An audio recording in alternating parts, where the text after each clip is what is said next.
사도행전 2장 36절에서 38절 말씀입니다. 그런즉 이스라엘 온 집은 확실히 알지니 너희가 십자가에 못 박은 이 예수를 하나님이 주와 그리스도가 되게 하셨느니라 하니라. 그들이 이 말을 듣고 마음에 찔려 베드로와 다른 사도들에게 물어 이르되 형제들아 우리가 어찌할꼬 하거늘 베드로가 이르되 너희가 회개하여 각각 예수 그리스도의 이름으로 세례를 받고 죄 사함을 받으라. 그리하면 성령의 선물을 받으리니. 아멘. 할렐루야. 오늘도 좋은 날입니다.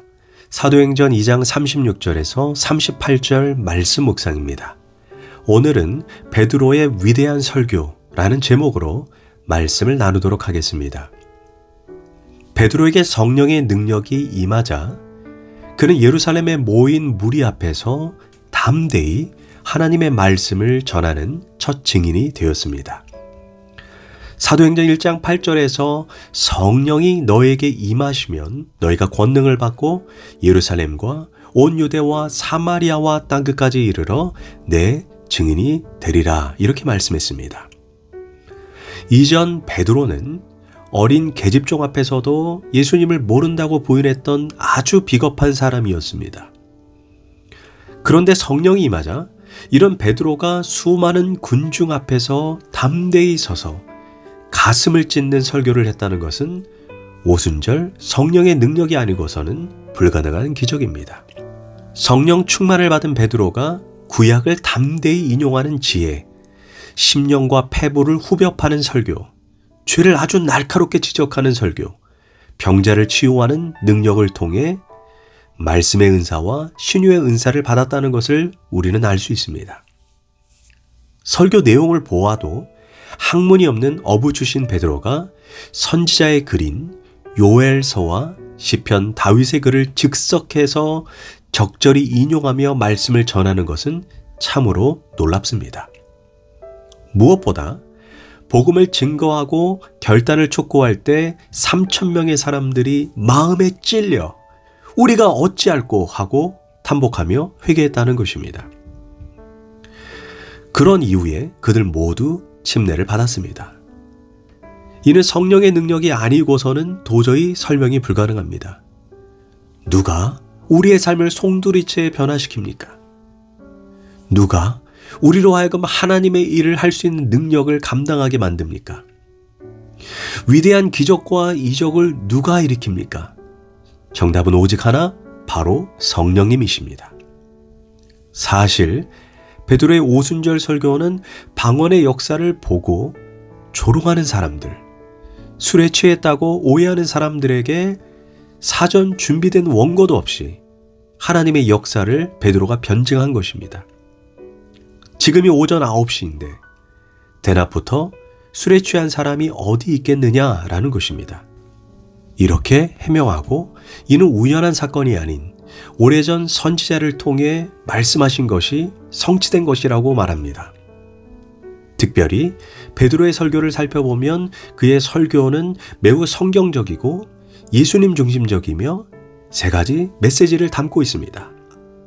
첫째, 베드로는 오순절 성령의 역사는 구약 예언의 성취라고 말씀합니다. 베드로는 오순절 성령의 역사를 조롱하는 사람들에게 먼저 구약 예언자 요엘의 말씀을 인용합니다.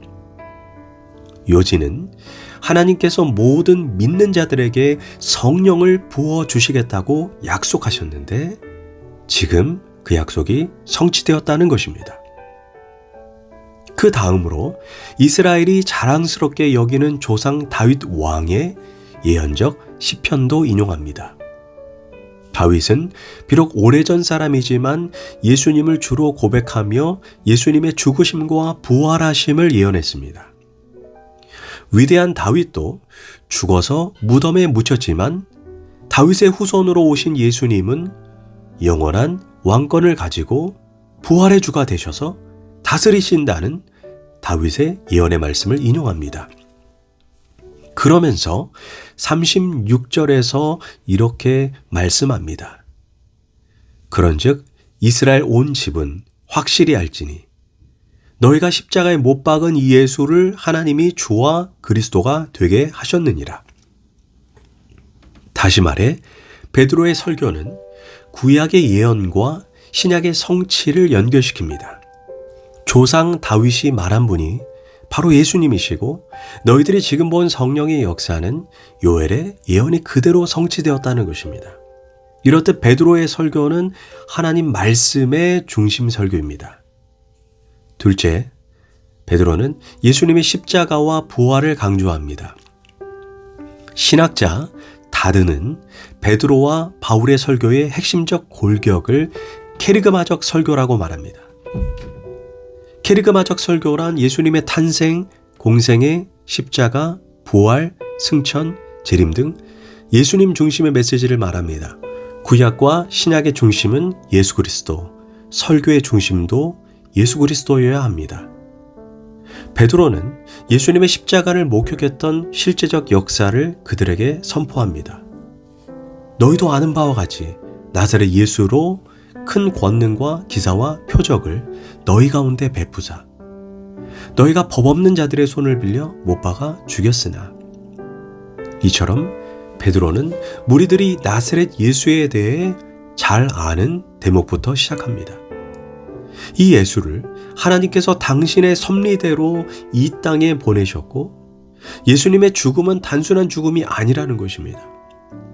인류가 가진 죄의 문제를 해결하기 위한 하나님의 계획이었고 예수님의 부활은 우리가 처한 죽음의 문제를 해결하기 위한 하나님의 역사였다고 신학적 해석을 합니다. 이처럼 베드로의 설교는 철저하게 예수님의 구속을 위한 십자가와 부활에 초점을 두고 있습니다. 셋째, 베드로는 회개하고 침례를 받으면 성령을 선물로 받게 된다고 말씀합니다. 베드로가 말씀을 전할 때 듣는 무리들의 마음이 찔렸다라고 말합니다. 설교를 들을 때 우리의 마음에 찔리는 것이 없으면 소용이 없습니다. 우리는 보통 설교를 듣고 은혜를 받았다라는 말을 합니다. 그것이 바로 찔린 것입니다. 우리는 설교를 들으면서 이 말씀은 이 집사가 들어야 했는데, 아니 내 남편이 들어야 하는데, 이러면 헛수고입니다. 우리는 설교를 들으면서 계속 콱콱 찔려야 합니다. 그러므로 고개를 푹 수그려야 합니다. 빳빳해서는 절대로 안 됩니다. 순간순간 찔리면서 모든 것이 내 잘못임을 깨달아야 합니다. 나와 무관하게 느껴졌던 것이 바로 나 자신의 문제로 나타나야 합니다. 나는 용서를 받지 못할 사람이다. 나는 죽일 놈이다. 나는 지옥에 떨어져도 마땅한 인간이다. 하는 강한 뉘우침이 있어야 합니다. 만약 설교를 듣고도 이런 느낌이 없다면 그는 구원받지 못할 사람이요 은혜받지 못할 사람입니다. 무리들은 마치 밝은 빛 앞에서 더러운 자신의 모습이 드러나자 형제들아 우리가 어찌할꼬 이렇게 반응합니다. 이에 구원의 처방으로 먼저 회개하라입니다. 여기에서 회개는 메타노이아로 삶을 바꾸는 회개를 의미합니다. 회개는 입술의 다짐, 단순히 눈물을 흘리는 태도나 깨달음이 아닙니다. 회개는 행동을 고치는 변화입니다. 잘못된 방향으로 가던 사람이 올바른 방향으로 돌아가는 것입니다. 삶의 변화, 죄를 떠나는 행동이 없다면 성경이 말하는 회개가 아닙니다. 침례는 단순히 물속에 들어갔다 나오는 행위가 아닙니다. 침례는 물속에 들어갈 때 과거의 나의 옛사람은 온전히 죽는 것입니다. 물속에 나올 때는 새 사람으로 살겠다는 그 믿음의 고백이 침례입니다. 이처럼 회개와 침례를 통해 죄사함을 받을 때 구원을 받게 되고 성령을 선물로 받게 된다는 것입니다. 이렇게 말씀을 마친 후 베드로는 초청을 합니다. 놀라운 것은 베드로의 말씀을 진실로 받아들인 사람들은 회개하고 침례를 받기 위해 제자들 앞에 나왔습니다. 이때는 예수님을 믿는다는 것이 정말 목숨을 걸 만큼 어려운 시기였지만 3,000명의 사람이 결실을 하게 됩니다. 3,000명이 침례를 받았을 뿐 아니라 이어서 성령도 받았습니다. 예수님의 공생의 십자가, 부활, 승천이 모두 과거의 사건입니다. 그러나 성령님이 임할 때 그것은 시간과 공간을 넘어 오늘 나를 위한 사건으로 생생하게 현재화시키게 되는 것입니다. 이제 예수님께서 12제자에서 그리고 120문도로 그리고 3,000명으로 기하급수적으로 성도의 확장이 일어나고 있습니다. 놀라운 것은 구원과 성령님에 대한 약속은 오늘 우리에게도 유효합니다.